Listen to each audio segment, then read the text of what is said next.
안녕하세요. 최근에 우리가 인문학에 대한 관심과 열풍이 꽤 높아졌지요. 지금 왜 우리가 도대체 인문학에 대한 관심이 이렇게 높아졌을까요?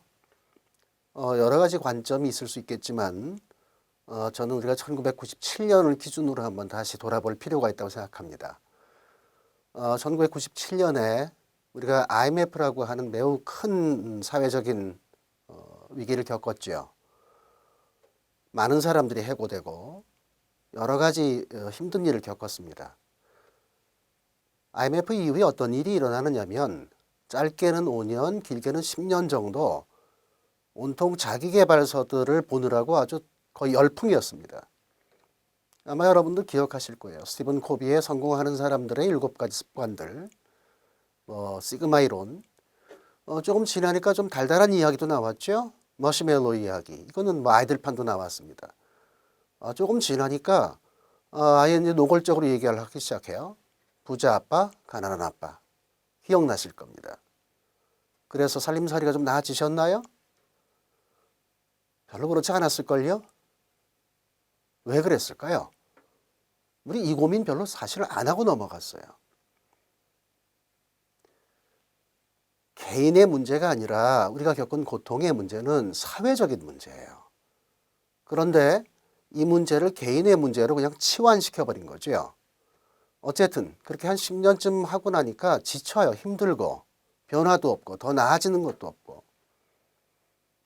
그래서 이제 위로로 넘어갑니다. 여러 가지 위로에 관련된 책들이 나왔죠. 마찬가지예요. 이게 위로의 문제를 사회적인 어떤 안전망에 관련된 문제로 간 게 아니라 그냥 달달하게 위로해 주는 거예요. 변화가 없죠. 어디로 갑니까 이제? 힐링으로 가는 거예요. 힐링도 마찬가지입니다. 소셜 힐링으로 가지 못하고 이게 셀프 힐링으로 그냥 빠져버리는 거예요. 결국 우리가 한 15년 동안 이런 기간을 거치면서 무엇을 했을까요? 삶을 다운사이징 한 겁니다. 더 나아지는 것도 없고 개인의 문제가 아니라 사회적인 문제인데 여전히 이걸 개인의 문제로 여기고 사는 거죠. 그럼 왜 우리가 97년에 이런 위기를 겪었는지를 한번 되돌아볼 필요가 있습니다. 60년대에서 90년대 사이에 한국 사회는 엄청나게 빠른 초고속 압축 성장을 했지요. 물론 우리는 힘들게 살았습니다. 정신없이 살았죠. 그래서 어떤 사람들은 그것을 저녁이 없는 삶 이렇게 말해요. 그래도 버티고 산 것은 예전에 춥고 배고픈 그런 두려움이 사라졌고 물질적으로 뭔가 풍요로워졌죠. 그래서 바쁘고 힘들지만 보다 나은 삶을 위해서 개인의 삶을 포기하고 살았어요. 그러면 60년대에서 90년대까지의 삶은 어땠어? 무엇에 의해서 우리 사회가 작동되었을까요? 그것은 바로 속도와 효율입니다. 우리가 배운 교육도 마찬가지예요. 국어 시간에는 국어만 배우고 수학 시간에 수학만 배우고 그래서 어떤 결과가 생겨나지요? 빨리 따라가는 사람들한테는 거기에 걸맞는 점수를 주고 혜택을 줍니다. 결과적으로 각 분야의 최고의 전문가는 됐을지 모르지만 그것을 두루두루 엮는 어떤 융합적인 사고를 해본 적이 없어요. 무엇보다도 내 삶의 주인이 나라고 하는 인식을 가질 틈조차 없었죠. 그것을 메워준 게 물질적인 풍요가 계속 지속됐기 때문입니다. 배고픈 거 잊었죠? TV도 생겼죠? 냉장고 생기고 전화 생기고 90년대 들어가니까 어떤 일이 생기냐면 우리가 예전에 그냥 이건 꿈일 거야. 가능할까? 라고 여겼던 마이카 시대가 시작됩니다. 더 이상 부러울 게 없죠. 집 있죠. 차 있죠. 마음껏 누린 거예요. 내가 어렸을 때는 못 누렸던 것을 내 아이들은 마음껏 누릴 수 있게 해주니까 부모로서의 역할도 충분히 다 했다라고 생각하는 거죠. 거기까지예요. 사회는 혹은 나라 밖은 이미 속도와 효율의 시대가 아니라 창조와 혁신과 융합의 시대로 넘어갔습니다. 우리가 그걸 미처 몰랐죠.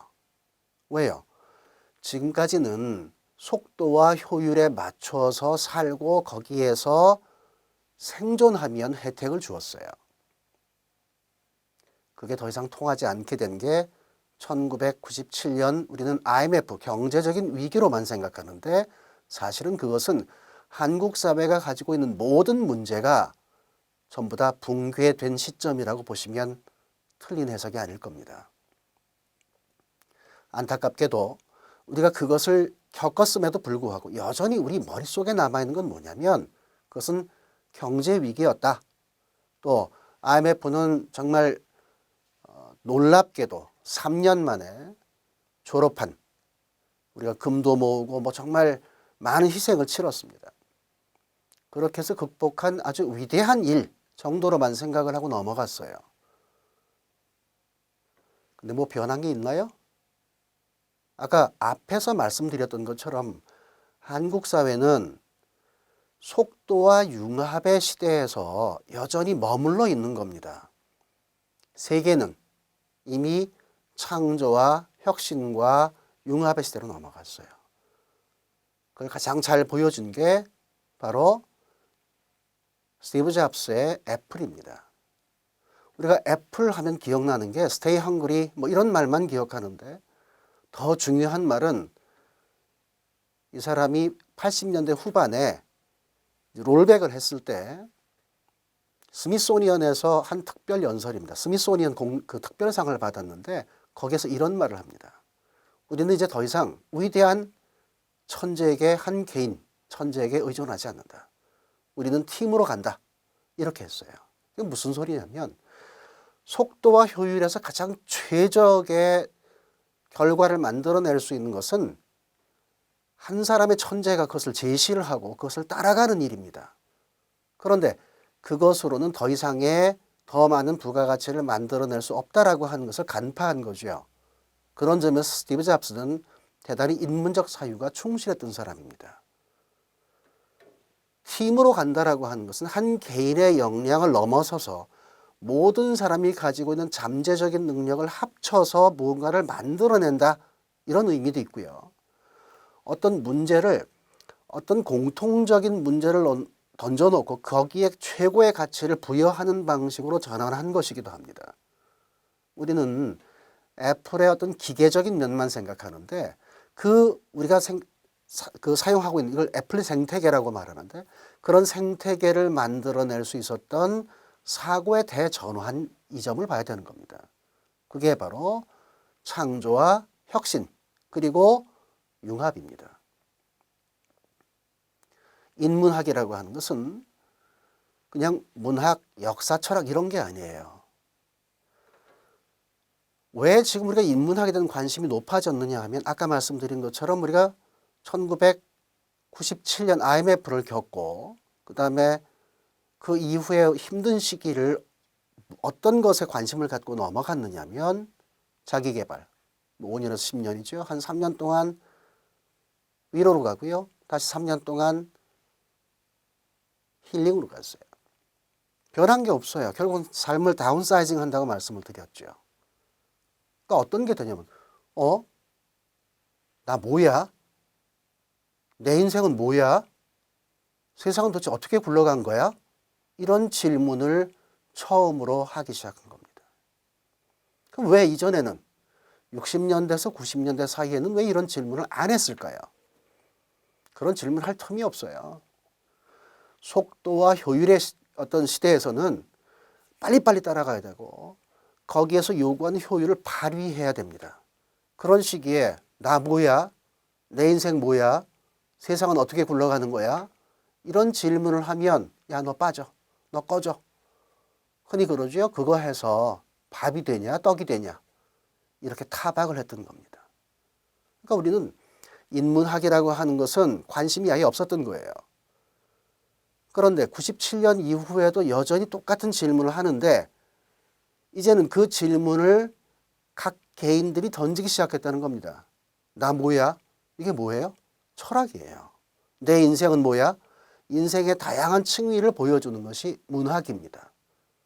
세상은 어떻게 굴러간 거야? 어떻게 굴러왔지? 역사입니다. 아하, 사철, 문학, 역사, 철학이죠. 그게 인문학이라고 생각한 겁니다. 여전히 그렇게 생각하시는 분들이 많지요. 전혀 틀린 말은 아니에요. 그러나 문학, 역사, 철학이라고 하는 것을 인문학이라고 하는 범주에 넣은 것은 19세기에 그냥 임시 방편이었습니다. 19세기에 많은 학문들이 발전하면서 독립을 하는데 독립하고 떨어져 나간 퇴락한 종가와 같은 것이 문학, 역사, 철학이었어요.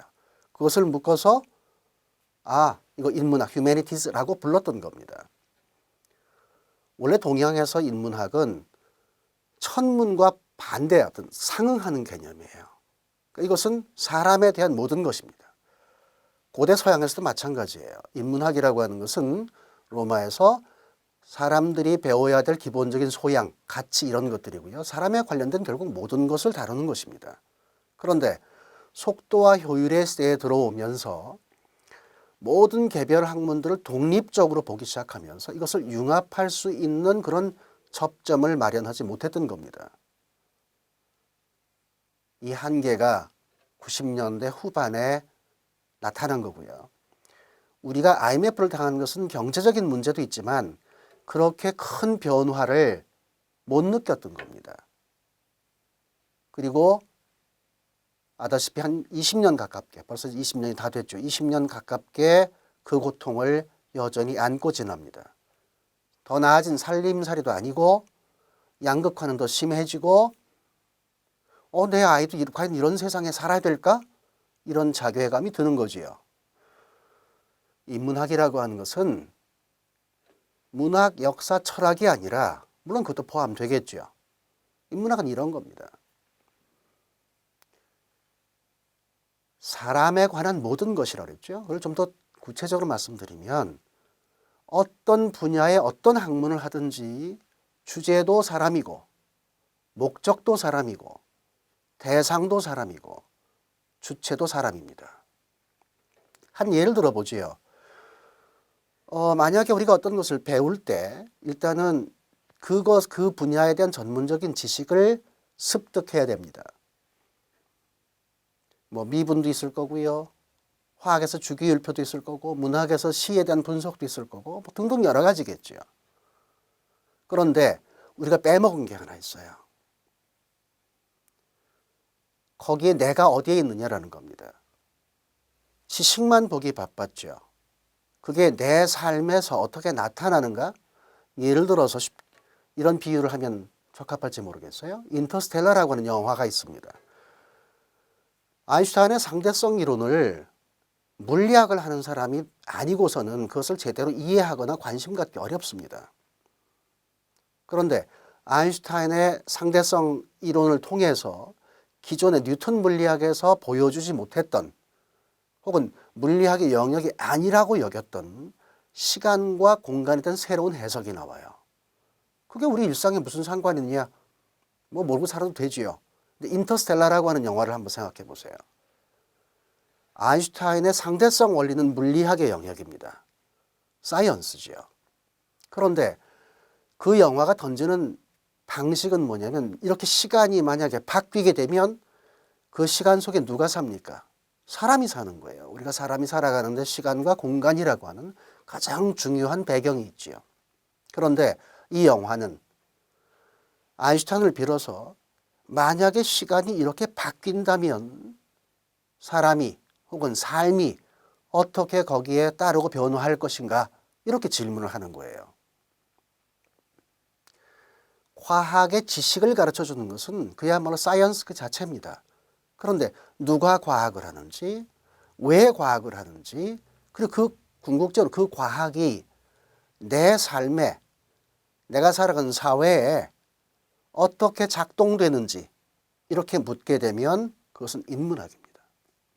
따라서 인문학이라고 하는 것은 문학, 역사, 철학에 국한되는 것이 아니고 우리가 살아가는 모든 분야에서 항상 이런 질문을 하면 되는 거죠. 거기에 사람이 어떻게 있는가? 거기에서 어떻게 삶을 바라볼 것인가? 거기에서 내가 살아가고 있는 이 역사를 어떻게 이해하고 내가 어떤 삶을 살아갈 것인가? 이런 것들입니다. 자, 그러면 문제를 다시 한번 정리를 해보죠. 인문학이라고 하는 것은 그냥 달달한 교양, 그럴듯한 고상한 교양을 말하는 것이 아니라 지금까지 우리가 학습해온 방식에서 벗어나서 내가 주체가 되고 동시에 우리가 살고 있는 모든 사람들이 목적이 돼서 어떤 삶을 살아야 할지에 대한 고민과 성찰을 통해서 어떻게 보다 나은 삶을 살아갈 건지 연대할 것이고, 그리고 더 나아가서 정말 우리가 생각해야 되는 부분이 이 부분이에요. 어른들은 그냥 살아왔으니까 그래 이런 세상이었어, 뭐 견뎌왔어 이럴 수 있지만 그것을 우리 아이들한테 똑같이 반복시키고 똑같이 요구한다면 이거는 역사적 퇴행일 뿐만 아니라 이미 97년에 본 것처럼 그 임계점이 한참 넘었음에도 불구하고 여전히 자각하지 못한다면 우리 아이들은 우리보다 더 불행하게 살아갈 것은 분명합니다. 부모로서 내가 살아온 삶을 돌아보고 반성하고 보다 나은 삶을 지향하면서 다시 이렇게 리셋하는 이 과정은 반드시 필요합니다. 그리고 동시에 그것은 나 개인의 문제지요. 그런데 우리가 부모로서 생각할 것은 내 아이가 사는 삶은 최소한 내가 살았던 삶보다는 더 나아야 된다라고 하는 겁니다. 그게 부모의 마음입니다. 오늘날 우리가 예전에 우리가 누렸던 것보다 더 나은 것을 과연 아이들이 누리고 있는지를 한번 돌아본다면 얼핏 보이는 물질적으로 풍요로운 것 같지만 얘들이 살아가야 되는 세상이 얼마나 척박합니까? 그것은 우리가 제대로 살지 않았기 때문일 수도 있고요. 97년 이후에 임계점을 한참 넘었음에도 불구하고 그 문제에 대한 어떤 통사적인 혹은 통시적인 반성과 성찰이 없었다라는 사실입니다. 자, 그러면 지금 우리에게 요구되는 인문학은 과연 어떤 거냐? 우선 내가 살아온 삶을 전체적으로 되돌아보고 성찰하면서 내가 지금까지 배워온 것들이 무의미한 게 아니에요. 우리 엄청나게 많이 배웠습니다. 그것들을 어떤 식으로 연계를 시켜서 살아있는 것으로 만들어낼 것인가요? 그러려면 각각의 분야와 학문들이 섞일 수 있어야 되는 겁니다. 더 중요한 것은 거기에 어떤 삶이 들어갈 것인가. 우리는 지금까지 지식의 삶이 들어가지 않았지요. 이 문제에 대한 큰 성찰이 바로 인문학입니다. 그리고 그냥 단순히 그것을 아는 것에 그치는 것이 아니라 21세기가 요구하는 창조와 혁신과 융합이라고 하는 큰 패러다임을 지금 우리가 배워온 여러 가지 어떤 학습 방식에 있어서 인문학 말고 뭐가 과연 이 문제를 해결할 수 있을까요? 인문학은 잠시 우리가 겪어보는 어떤 유행이 아닙니다. 안타깝게도 우리가 지난 반세기 동안 부지런히 이렇게 살고 하느라고 정말 정신없이 사느라고 잊고 살았습니다. 그렇게 열심히 살았기 때문에 이 정도까지 온 거죠. 그건 참 대단하고 위대한 일입니다. 그러나 이제라도 우리의 삶을 찾아야 되는 것이고요. 또한 21세기에는 그게 주어지지 않으면 어렵습니다. 2030년이 되기 전에 과연 우리가 이 프레임을 바꿀 수 있는가? 심각하게 한번 고민을 해보셔야 되는 문제입니다. 인문학은 바로 그 문제에 대한 통합적 성찰과 반성입니다. 창조하고 혁신하고 융합해서 더 나은 삶, better life를 만들고 그것이 우리 아이들에게 전달돼서 우리 아이들은 보다 더 나은 삶을 살 수 있도록 하는 것, 그것이 바로 인문학입니다. 우리 함께 한번 인문학에 대해서 인문학의 긴 여정을 행복하게 함께 생각하고 함께 반성하고 어떤 삶을 살 것인가를 같이 논의하면서 의제를 도출하고 그 의제를 실천할 수 있는 그런 방법을 같이 고민해 볼 때 개인의 삶과 사회적 삶 그리고 미래 삶이 훨씬 더 나아질 것이라고 확신합니다. 자, 여러분 함께 인문의 즐거운 여행을 떠나보시는 게 어떨까요? 자, 기대하십시오. 고맙습니다.